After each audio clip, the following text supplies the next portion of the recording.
اس تصویر کا دوسرا رخ جو ہے وہ نظر آنا شروع ہو جاتا ہے۔ 20ویں آیت میں خداوند یسوع مسیح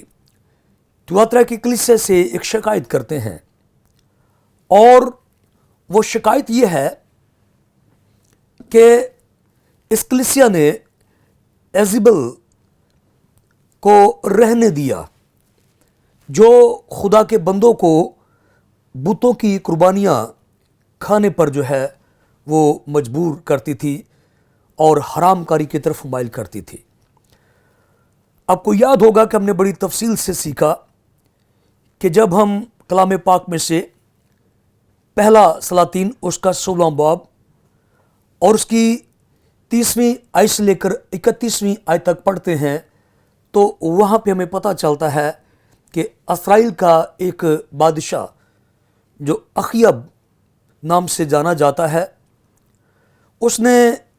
غیر اقوام کی ایک عورت سے شادی کی جس کا نام ایزیبل تھا، اور یہ غیر اقوام میں سے پہلی عورت تھی جو اسرائیل کی سلطنت میں شامل ہوئی۔ تو پہلا سلاطین اور دوسرے سلاطین کے چند شروع کے ابواب اس عورت کے کردار کے اوپر بہت ساری روشنی ڈالتے ہیں۔ عہد عتیق میں یہ ایک بد کردار، حرام کار، بت پرست عورت مانی جاتی تھی، اور اس نے اسرائیل میں بتوں کی قربانیاں لوگوں کو کھانے کے لیے ابھارا، اکسایا، اور اپنے دیوتا بال کے سامنے جھکنے کے لیے لوگوں کو مجبور کیا، اور بہت سارے ایماندار راست باز نبیوں کا قتل عام بھی کیا۔ اور اسی زمانہ میں ایلیا جو اس وقت خدا کا ممسوح تھا، نبی تھا، اس نے ایمان کے بلبوتے پہ ایک بہت بڑا سٹینڈ لیا اور اس کے خلاف اس نے قدم اٹھایا، اور کرمل کی چوٹی پر اس نے وہاں پہ جو ہے ایزیبل کے 450 نبیوں کو قتل کیا۔ تو یہ ایزیبل کی ہسٹری ہے۔ ایک سوال جو ہے وہ میرے ذہن میں جو ہے وہ کھٹکتا ہے، اور میں چاہتا ہوں کہ ہم اس پہ بھی تھوڑی سی جو ہے وہ غور و خوض کریں، ہم اس کو بھی تھوڑا سا جانیں کہ عہد عتیق کے اندر جو ایزیبل کا کریکٹر ہے، جو ایزیبل عورت ہے، اور جس طرح تھیاتیرا کی کلیسیا میں اس عورت کا تذکرہ کیا گیا ہے، کیا تھیاتیرا کی کلیسیا میں بھی کوئی عورت موجود تھی جس کا نام ایزیبل تھا؟ تو یاد رکھیں کہ یہاں پر تھوڑی سی کنفیوژن ہے۔ کچھ سوالات جو ہیں وہ ہمارے ذہن میں انگڑائیاں لیتے ہیں کہ اس جگہ پہ خداوند یسوع مسیح نے جو ایزیبل کا تذکرہ کیا ہے، کیا ایزیبل نامی عورت اس کلیسیا میں موجود تھی؟ تو یاد رکھیے کہ علماء اس کے بارے میں جو ہے وہ کہتے ہیں کہ ہم وثوق سے کچھ بھی نہیں کہہ سکتے، وہ کچھ اس کی وجوہات بتاتے ہیں۔ وہ کہتے ہیں کہ پہلی وجہ یہ ہے کہ عہد عتیق کا یہ ایک سیاہ کردار ہے، یہ ایک بدکار عورت کا کردار ہے۔ ماضی میں یعنی عہد عتیق میں اس نے اتنا سنگین، اتنا غلط، قابل مذمت کردار ادا کیا ہے کہ آئندہ اس قابل ہی نہیں کہ کوئی عورت اپنا نام ایزیبل رکھے۔ اگرچہ اس کے نام کا جو مطلب ہے وہ پاک دامن عورت ہے، مقدس عورت ہے، لیکن جب نام رکھا جاتا ہے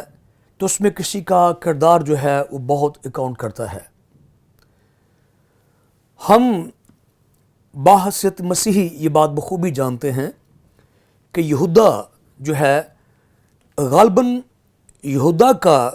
جو لفظ ہے اس کا مطلب خدا کی ستائش یا یہوہ کی تعریف ہے، لیکن یہودا اسکریوتی کی وجہ سے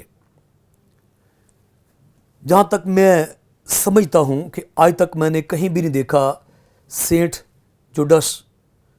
کوئی اسکول میں نے یہودا کے نام پہ نہیں دیکھا، کوئی ہاسپٹل میں نے یہودا کے نام پہ نہیں دیکھا، میں نے کبھی کسی کا نام یہودا نہیں سنا، اگرچہ اس کے جو میننگس ہیں، جو معنی ہیں، وہ بہت اچھے ہیں، خدا کی ستائش کے ہیں، تاہم اس کے سیاہ کردار کی وجہ سے کوئی بھی ماں یا کوئی بھی باپ اپنے بیٹے کا نام یہودا نہیں رکھتا۔ تو پہلی جو وجہ ہمیں معلوم ہوتی ہے وہ یہ ہے کہ ایزیبل کی بد کرداری کی وجہ سے کوئی بھی عورت اپنا نام ایزیبل رکھنے کو تیار نہ ہوتی، یا کوئی بھی ماں باپ اپنی بیٹی کا نام ایزیبل نہ رکھتا۔ اور دوسری وجہ علماء یہ بتاتے ہیں کہ لفظ ایزیبل جو ہے یہ فینیشن زبان کا لفظ ہے، اور کہا جاتا ہے کہ قدیم سامی قوم کا فرد جو جنوبی شام کے علاقے فنیکے میں آباد تھی، اور جب مکاشفہ کی کتاب لکھی گئی تو اس وقت فنیشین لوگوں کی جو قومی شناخت تھی وہ ختم ہو چکی تھی، اور یونانی زبان جو ہے وہ جگہ جگہ بولی سمجھی اور لکھی جاتی تھی۔ یعنی جو ایزیبل لفظ ہے یہ قدیم سامی زبان سے تعلق رکھتی ہے، اور جس زمانے میں ہمارے پیارے یسوع مسیح ناصری آئے یا مکاشفہ کی کتاب لکھی گئی، اس زمانے میں یونانی عام ہو چکی تھی۔ تو یہ ہمیشہ سے دیکھا جاتا رہا ہے کہ لوگ اسی زبان کو منتخب کرتے ہیں یا ترجیح دیتے ہیں جو ترجیحاً بولی جاتی ہو، لکھی جاتی ہو، سمجھی جاتی ہو۔ تو اس طرح سے ہم یہ نتیجہ اخذ کرتے ہیں کہ خداوند یسوع مسیح نے مکاشفہ کی کتاب کے دوسرے باب کے 20ویں آیت سے لے کر 22ویں آیت تک جس عورت کو ایزیبل کہا ہے، ہمیں ان تاریخی حقائق سے یہ پتہ چلتا ہے کہ یہ ایک یہاں پہ استعاراتی نام ہے، یہ یہاں پہ کنایتن جو ہے وہ نام لیا گیا ہے، یعنی اشارتاً یہ بات کی گئی ہے۔ جب ہم نے مکاشفہ کی کتاب کو شروع کیا تھا تو ہم نے سیکھا تھا کہ مکاشفہ کی کتاب میں جو ہے وہ رمز کی زبان استعمال ہوئی ہے، اشاراتی زبان استعمال ہوئی ہے، اور استعاراتی زبان استعمال ہوئی ہے، یعنی جو کچھ ہم کو دکھائی دے رہا ہے اس کا ویسا ہی مطلب نہیں جیسا میں اور آپ سمجھ رہے ہیں۔ تو یہاں پہ معلوم ہوتا ہے کہ ایک علامتی ایزیبل ہے، یعنی یہاں پہ کوئی ریئل کریکٹر نہیں ہے تھیواترا کے اندر کہ کوئی عورت تھی جو ایزیبل تھی۔ پڑھنے میں ہمیں ایسا ہی نظر آ رہا ہے، لیکن اس جگہ پہ جو ہے وہ ایک علامتی جو ہے وہ کردار ہمیں بتایا جا رہا ہے۔ یعنی جس طرح مکاشفہ کی کتاب کے 22ویں باب میں ہم پڑھتے ہیں، غالباً 11ویں 12ویں 13ویں آیت کے اندر وہاں پہ لکھا ہے کہ مگر کتے اور حرام کر اور ہر ایک جو جھوٹی بات کرتا ہے یا پسند کرتا ہے وہ خدا کی بادشاہی سے باہر رہے گا۔ اس طرح کا خوبصورت بیان ہمیں وہاں پہ جو ہے وہ نظر آتا ہے، اور وہاں پہ لکھا کتے خدا کی بادشاہی کے وارث نہیں ہوں گے۔ تو یہ سمپل سی بات ہے کہ ہم یہ تو بخوبی جانتے ہیں کہ یہ کن کتوں کی بات ہو رہی ہے، ظاہر یہ اس جانور کی بات نہیں ہو رہی، وہاں پہ انسانوں کے کردار کی بات ہو رہی ہے کہ ان کے کردار کے اندر کتوں جیسی مشابہت ہے، رہنا سہنا کھانا پینا جینا مرنا کتوں جیسا ہے، اور کتا ایک حرام جانور ہے اور وہ بھونکتا ہے۔ تو اس طرح سے یہاں پر جو ایزیبل کا تذکرہ ہے، یہ ایک علامتی کردار یہاں پہ بیان کیا گیا ہے، جس کا نتیجہ یہ نکلتا ہے کہ اس جگہ پہ کوئی ایسا کردار تھا جس کو جاننا بہت مشکل ہے، یا کوئی ایسا طبقہ تھا یا چند ایسے لوگ تھے جو ایمانداروں کو، راست بازوں کو اس بات کے لیے اکسا رہے تھے، ابار رہے تھے کہ وہ بتوں کی قربانیاں کھائیں اور حرام کاری کریں۔ چونکہ تھیواترا کی کلیسیا کے اندر یہ فعل، یہ کام، یہ غلاظت، یہ گندگی اس قدر بڑی ہوئی تھی کہ ان کی جتنی خوبیاں ہیں ان کو بھی تباہ کرنے والی تھی۔ تو خداوند یسوع مسیح جو علیم کل ہے، بصیر کل ہے، سمیع کل ہے، اس نے اپنے علیم کل ہونے کی وجہ سے وہ سارے علم جانتا ہے، کتاب مقدس کو جانتا ہے، اور وہ دلوں اور گردوں کو جانچتا ہے۔ تو خداوند یسوع مسیح نے بائبل مقدس کے اندر ماضی کے اس گزرے ہوئے سیاہ کردار کو جو ہے اس کے ساتھ جو ہے وہ مشابہت دی، یعنی بتایا کہ جس طرح قدیم زمانے میں ایزیبل، عہد عتیق میں ایزیبل جو خدا کے لوگوں کو، جو سچے اسرائیل تھے، خدا کی قوم تھی، خدا کے ممسوح تھے، خدا کی آنکھ کی پتلی تھی، مقدس لوگ تھے، خدا کے چنے ہوئے لوگ تھے،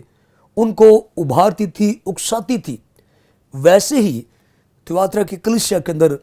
یہ طبقہ، یہ لوگ، یا کوئی شخص بھی ہو سکتا ہے، ہم وثوق سے کچھ بھی نہیں کہہ سکتے، ہم پوری طرح سے کسی شخص کا انکار بھی نہیں کر سکتے اور اقرار بھی نہیں کر سکتے، تاہم ہم یہ بخوبی جانتے ہیں کہ اس جگہ پہ اس طرح کی کوئی جو ہے وہ برائی جو ہے وہ جنم لے رہی تھی، اور اس کی جڑیں روز بروز مضبوط سے مضبوط تر ہوتی چلی جا رہی تھیں کہ ایمانداروں کی روحانی ساکھ کو تباہ کرنے پہ تلی ہوئی تھی۔ تو یسوع مسیح نے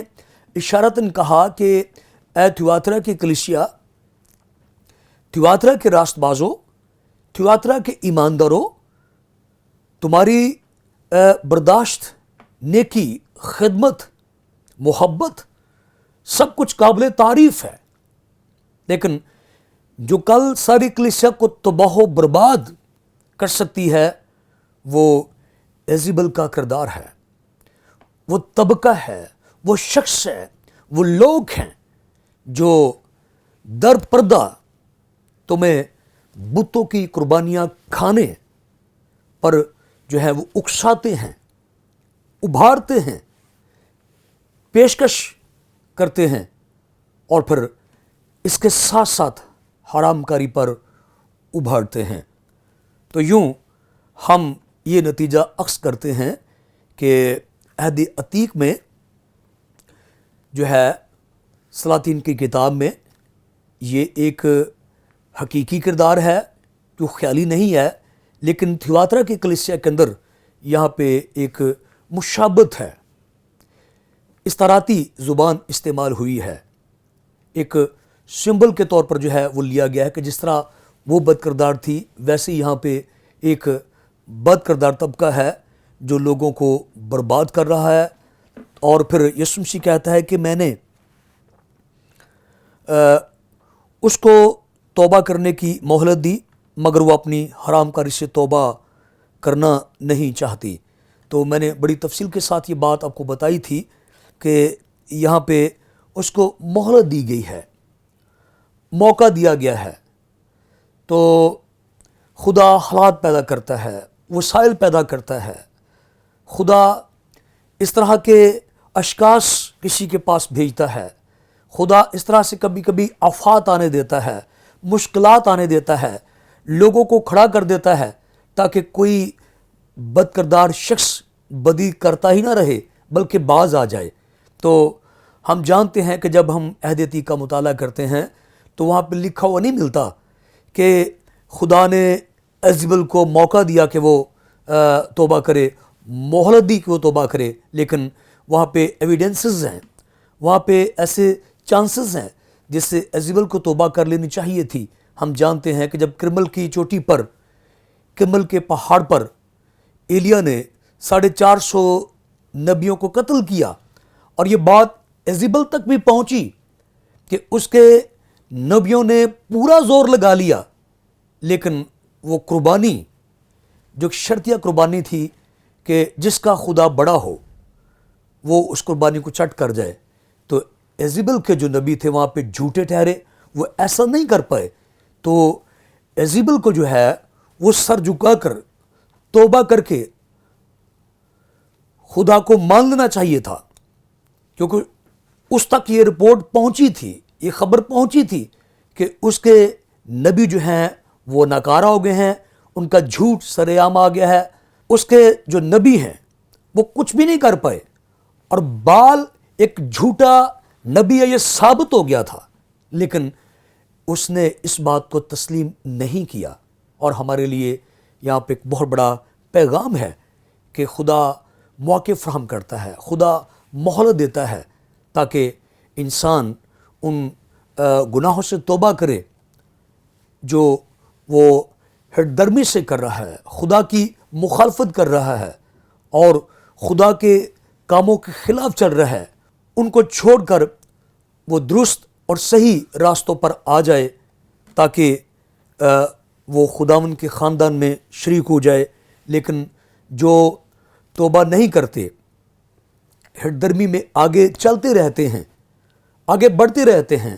ان کا انجام کیا ہوتا ہے؟ جیسا کہ ایزبل کا ہوا۔